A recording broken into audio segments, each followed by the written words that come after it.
Just before this BBC podcast gets underway, here's something you may not know. My name's Linda Davies, and I commission podcasts for BBC Sounds. As you'd expect, at the BBC we make podcasts of the very highest quality, featuring the most knowledgeable experts and genuinely engaging voices. What you may not know is that the BBC makes podcasts about all kinds of things, like pop stars, poltergeists, cricket, and conspiracy theories, and that's just a few examples. If you'd like to discover something a little bit unexpected, find your next podcast over at BBC Sounds. BBC Sounds. Music, radio, podcasts.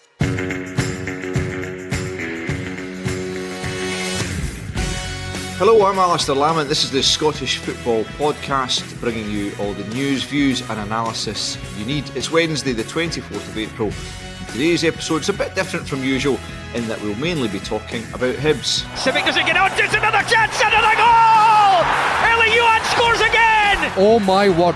Corner kick comes in. Maron coming in at the back post, taps it in 3-0. Hibs are in absolute dire straits. Back to Marcondes, he scores! Oh, what a finish at Fir Park. Smash, back of the net, Shane Blaney, and Hibs season's just falling apart. How damaging will their failure to make the top six be for the team and Nick Montgomery? And what are their hopes and expectations for the rest of the season and beyond? This is the Scottish Football Podcast from BBC Sports Scotland. So it's back to league business in the Premiership this coming weekend after those sensational Scottish Cup semis for the first set of post-split fixtures. And whenever we've touched on Hibs in recent episodes, people have said we should do something more in-depth on their current predicament, having missed out on the top six. So today we're going to do just that. And joining me, Scott Allan, former Hibs midfielder, who, if these calculations are correct, played 127 times for the club across three spells at Easter Road. Morning to you, Scott. Fresh from a league victory across in Northern Ireland, I gather. Yeah, well, not mathematically yet, but there's a 17 goal swing. We're both going to games on Saturday, but we've only lost 2 games all season, 1 game at home. So it was it's been a long year, but it's been exciting and different for myself. Obviously, coming over to Northern Ireland and seeing a completely different side to it, a lot different from the Scottish game in terms of a lot of things. Good stuff. Well, congratulations on Thank that. you. And also joining us, Hibs expert Liam Bryce, football writer for the Hibs Observer. Liam, how are you feeling this morning about your club going into the final 5 fixtures? I think it's, having watched Hibs pretty much all season, it's really hard to know how to feel, to be honest. It's that they are very much a team at the moment where you just don't know what you're going to get from them. So I think I'd be daft to try and predict what's going to happen over the next 5 games. No, understandably. Well, plenty to discuss with Liam and Scott. But before we get right into that Hibs chat, we'll just quickly run through all the other Scottish football news. Celtic centre-half Cameron Carter-Vickers says their lead over Rangers at the top of the Premiership is nothing and has targeted 6 wins out of 6 to claim the league and cup double. Rangers defender Connor Golson's revealed that he's had a property side hustle for 7 years. Speaking on the Talking Transitions podcast, the 31-year-old said despite his growing portfolio, he wants to keep playing until the age of 38 because the prospect of retirement scares the life out of him. As they prepare to face Airdrie on Friday, Dundee United manager Jim Goodwin says the Premiership will be a better league next season with the Tannadice club back in it. And after announcing a root and branch review of their football operations last week, it's been reported Hibs could appoint a technical director at Easter Road. Any such move might place question marks over the role of current Director of Football Brian McDermott. Well, speaking of events in Leith, as we move into the post-split fixtures, Hibs are currently 7th on 39 points. That's 2 fewer than Dundee. 9 wins, 12 draws, 12 defeats. Liam, on the whole, I mean, it's been an unsatisfactory season. I suppose that's maybe even an understatement for you as Hibs fans. Well, yeah, it's sort of kind of meandered along in this underwhelming bracket for a lot of the season, but I think for Hibs fans, that not getting the top 6 has pushed it into the kind of realms of real disappointment. And if obviously off the back of that, the club have announced this kind of root and branch review of the football operations. They also touched on the future of Nick Montgomery because I think a lot of fans were were just wanting some sort of clarity on where the manager stands. They didn't really back him in the statement, but there was a kind of, basically just said there's a mutual understanding that results need to be better. But what exactly that kind of entails over the last 5 games, what constitutes an acceptable return, I think is sort of up for debate. You have some fans thinking, well, does he need to win all 5 games, or does he just need to kind of show some sort of sustained improvement? Because it's an awkward one going into what's obviously going to be a really big summer for Hibs. We're anticipating there's going to be a lot of change. There'll be a lot of loan players leaving. There's quite a few guys out of contract, like Paul Hanlon, Lewis Stevenson, David Marshall. So it puts the club in a bit of a position. So there's a fair bit of uncertainty around at the moment after what has obviously been a really kind of disappointing season overall. Yeah, I mean, I think when the board come out with a statement, I think what you mentioned the word clarity. You're probably looking for that, as you say. The manager's position seems to be under some question, but the statement they came out with, it almost leaves fans asking, what does all this really mean? As you say, there's no real kind of parameters set for what is success going to look like for the next 5 games, and ultimately, I guess it's all about what's happening behind the scenes and whether Nick Montgomery can prove to the people running the club that he should be the man to take them on, get that chance in the summer window to kind of really put his stamp on the club. Yeah, absolutely. I mean, it's hard to. I'm not just sitting on the fence. I think it is hard to judge what might happen. In terms of Nick Montgomery, he came into a sort of situation where he's sort of, he's taken over a team midst a few games into the season where another manager has had the summer to put his stamp on the squad. He's then tried to overhaul the style of play without a pre-season to do so and without a transfer window. I'd say he probably has improved some players in some aspects, signed quite a few good players in January, but I think it's, in terms of the team, they've just been kind of plagued by the same issues the entire season, and the kind of main one has just been an inability to see games out.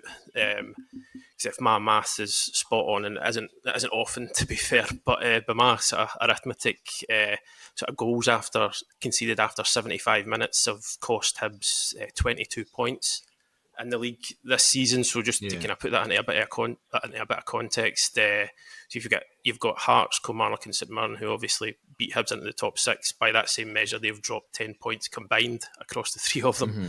So in the kind of our data as well, it's the data we use at the Hibs Observer, they're not struggling to create chances as such, but it's just been this inability to see games out. Some of it's, admittedly, some of it, they've had a couple of harsh decisions go against them, but I think kind of overall game management hasn't quite been there. The sort of depth of the squad, maybe not. They could possibly be doing with a bit more experience and a bit more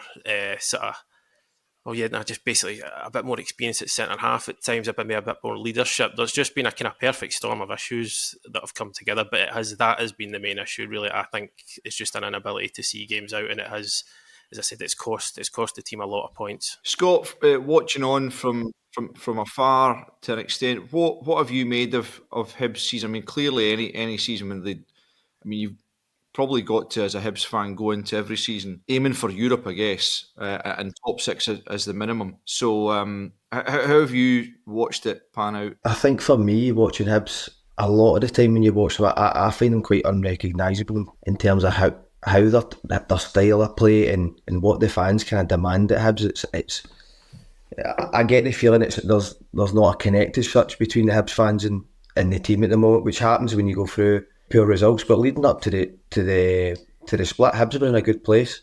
Hibs were I think it was 3 or 4 games before the split. They put a couple of back-to-back wins together, and they just needed that home wins. The games against St Johnstone, like Hibs have got to go and be winning that.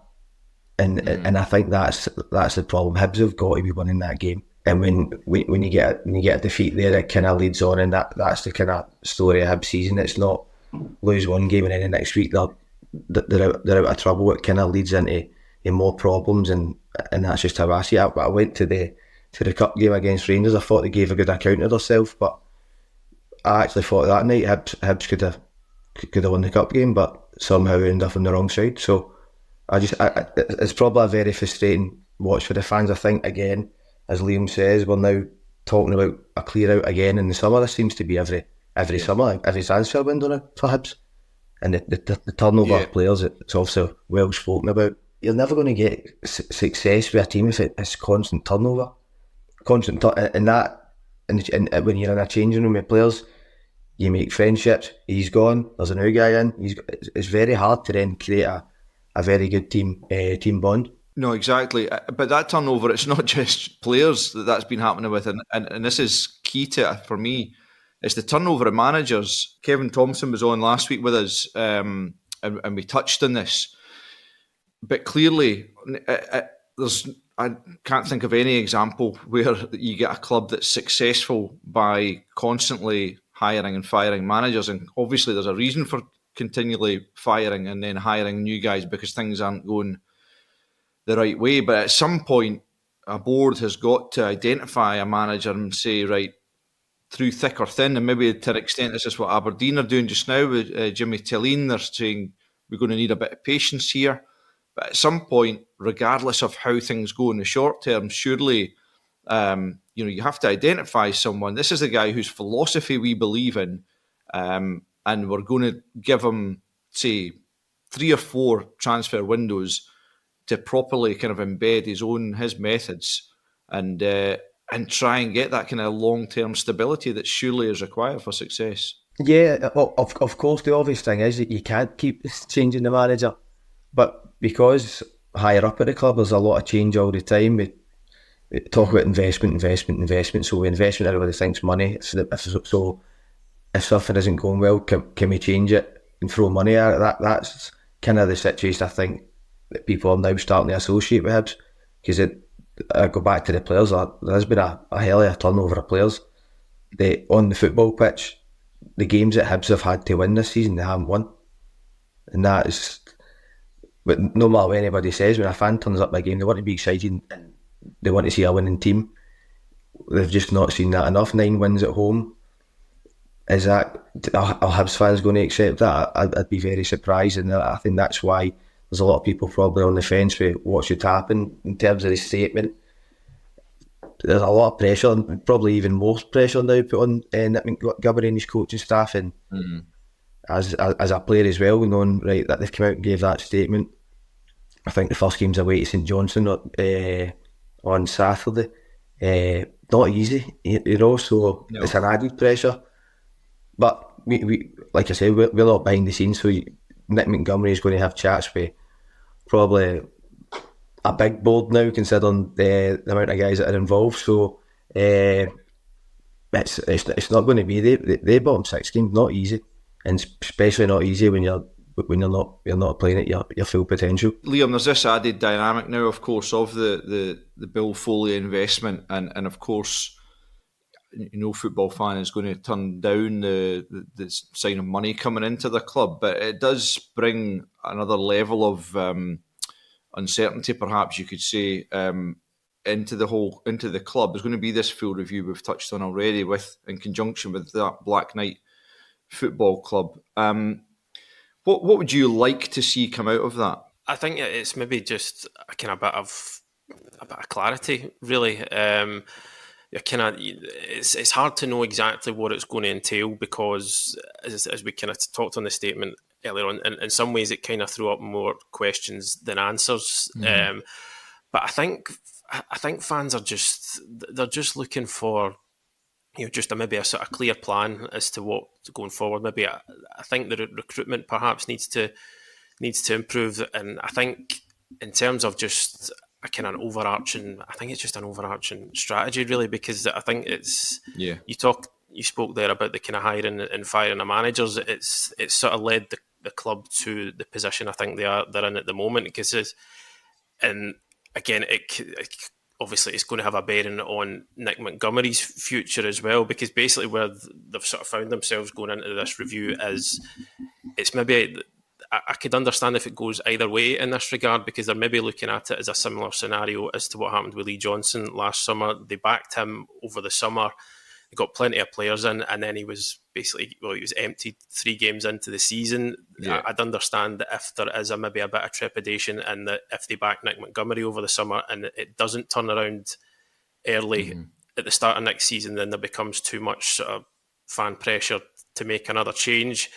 But by the same token, Nick Montgomery, he had success at Central Coast Mariners, but his first season was pretty indifferent. I think they went on a run at one point of just like 2 wins in 11 games, and then in the second season, he took them to the A-League final and won it. So he is he has shown by that token that if he's given a bit of time, he can deliver success. I know that's not, you can't just guarantee that from club to club that it's going to translate from one to another, but it's that way where I could kind of understand that if it goes either way, and there's kind of so many decisions, but just maybe kind of veered away from the review a wee bit there. I think fans are just looking for a bit of stability going forward, and hoping that the experience that comes with, the Black Knight FC and Bill Foley being involved, I think maybe just replicating some of the success that they've managed to bring at Bournemouth, because they've been quite decisive, quite kind of ruthless almost in some aspects, but they've certainly got that club going in the right direction. So I think that maybe the overarching hope is that some of that influence can be exerted on Hibs. Scott, I wonder if, in a curious way, despite me saying 5 minutes ago that the ambition at Hibs surely is to get into Europe, I wonder if actually not being in European football start of next season might help them. And if you think that the start of last season or start of this season, it actually hindered them from my point of view. That first couple of games against Interclub de Escaldes and Andorra, I mean, obviously the away game was an absolute disastrous one for Hibs.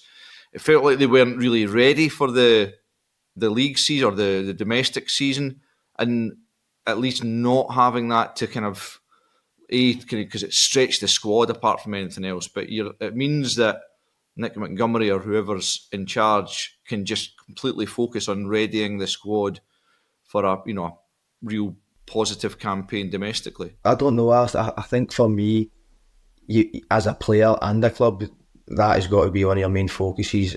Out with obviously first or second is to get into Europe. The early stages of the European competition, they're also games that the game in Andorra, Hibs should be going to Andorra and winning. So the only problem you get is you can come across these results. I think they still will have the 5 week, 6 week lead in pre-season amongst the games which players all around the world are doing. So, even like Alan, for instance, had Helsinki in the Champions League qualifier this year and lost in extra time, and it's a game that they probably shouldn't get anything from if you're looking at the club in terms of that. So for Hibs, for me, they've got to want to play in Europe. Yeah, maybe this year for Nick Montgomery, considering how this season's went, that's if it gives him a chance to see what he's going to do in terms of tactically on the pitch this year. I definitely think it gives him time to do that, and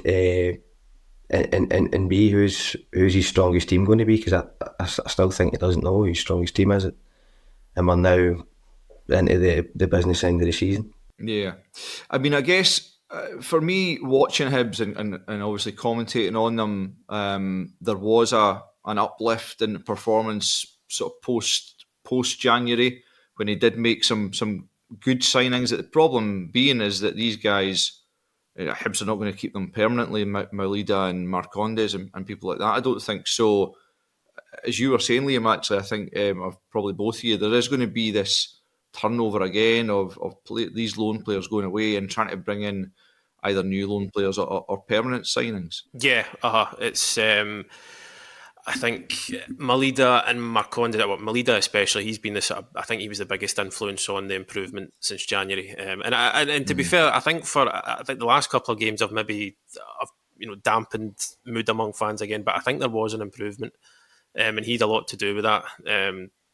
Kind of contributing to goals, he's just one of those players. He just generally lifted the sort of quality of the side, but I think probably the prospect of keeping him is not particularly high. I mean, last time we asked Nick Montgomery about it, he wasn't ruling it out, but until he's been told, no, this isn't happening, and why would he rule it out? But so it's kind of hard to say what way that one's going to go. Same with Marcondes, but as you say, it does create a situation where there could be a lot of players coming and going.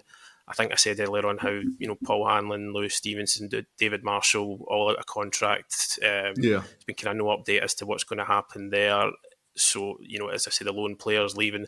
So I think what's kind of obvious, like it's not going to be a one window fix for Hibs, for Nick Montgomery or whoever ends up in charge. It's going to take a while to get the squad back to where it needs to be, and it's kind of Scott, said earlier on. I think that's what's annoying Hibs fans, is they seem to find themselves in this position time and time again, where it's just transition after transition. Scott, in these last 5 games then that Nick Montgomery has got, what do you think he has to do?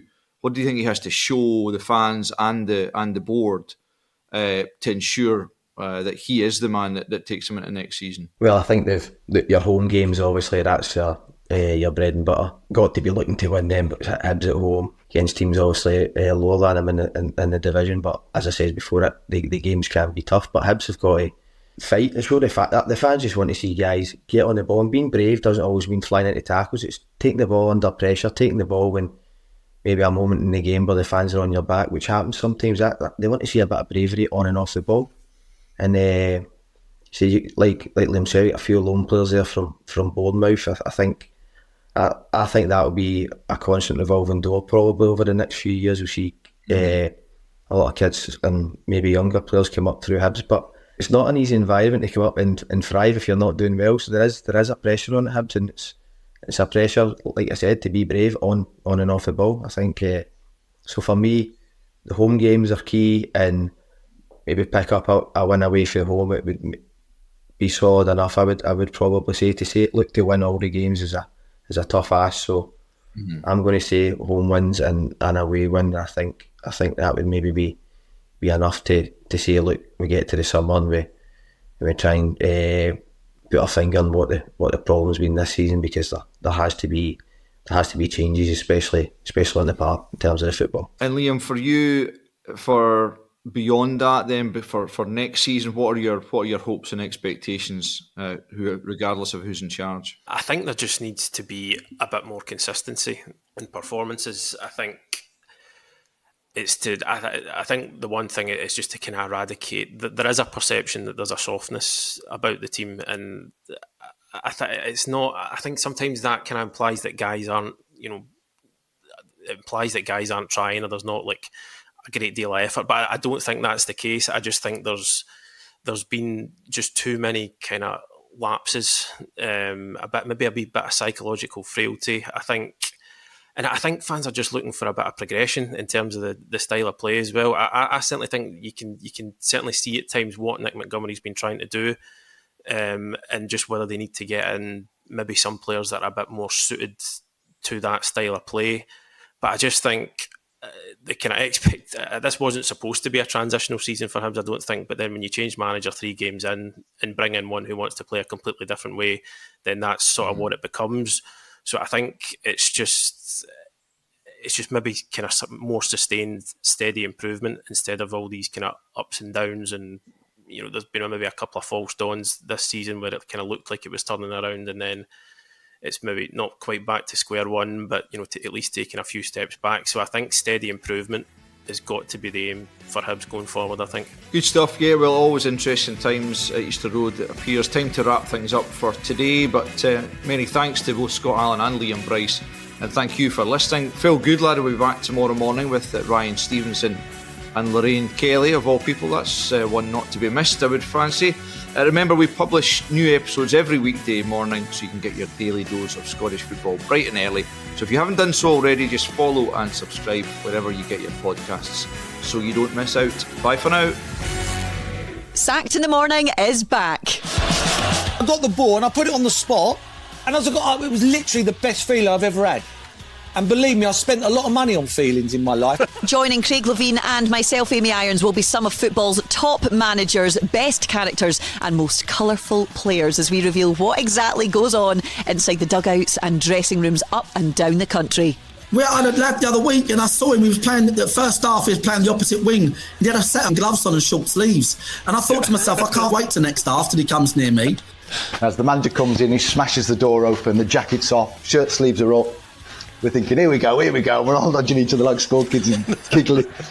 Sacked in the morning. Listen now on BBC Sounds.